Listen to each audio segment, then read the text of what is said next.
Jakhau police સ્ટેશનમાં મુદ્દામાલની ચોરીમાં વાળ ચીભડા ગળે તેવી સ્થિતિ માલુમ પડી. હેડ કોન્સ્ટેબલ અને તેના સાગરીતની આ ચોરીના બનાવમાં પોલીસે ધરપકડ કરતા ભારે ખળભળાટ મચી ગયો.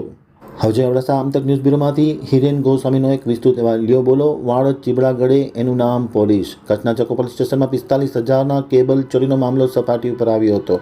ખુદ પોલીસ હેડ કોન્સ્ટેબલે તેના સાગરીત સાથે મળી અને ચોરી કરાવી હતી. મોજશોખ માટે નાણાં મેળવવા પોલીસ કર્મચારીએ ચોરી કરાવીની કબૂલાત કરતા ભારે ખળભળાટ મચી જવા પામ્યો હતો. પોલીસે ભુજના હેડ કોન્સ્ટેબલ અને તેના મદદગારીને સાથે રાખી અને આ કામ કર્યું હોવાથી તેમની ધરપકડ કરવામાં આવી છે. આરોપી કોન્સ્ટેબલ અગાઉ જખો પોલીસમાં નોકરી કરી ચૂક્યો હોવાથી મુદ્દામાલના રૂમમાંથી કેબલ ચોર્યો હોવાની તેમણે કબૂલાત કરી હતી. જોકે સમગ્ર ઘટના અંગે પોલીસવાળા વિકાસ સુંડાએ ખૂબ જ ગંભીરતા લીધી હતી. ડીવાયએસપીએ પણ ખૂબ ગંભીરતા લીધી હતી અને તપાસનો આદેશ આપ્યો હતો અને આદેશ બાદ તાત્કાલિક અસરથી આ ઘટનાનો ભેદ ઉકેલાયો છે અને ખુદ પોલીસ કોન્સ્ટેબલ અને તેના સાગરીતે મળી આ રેકર્ડ રૂમમાંથી મુદ્દામાલની ચોરી કરી હોવાની કબૂલાત મળતા ધોરણસરની કાર્યવાહી હાથ ધરી છે. સમગ્ર બનાવ કચ્છમાં ભારે ચર્ચાસ્પદ બન્યો છે.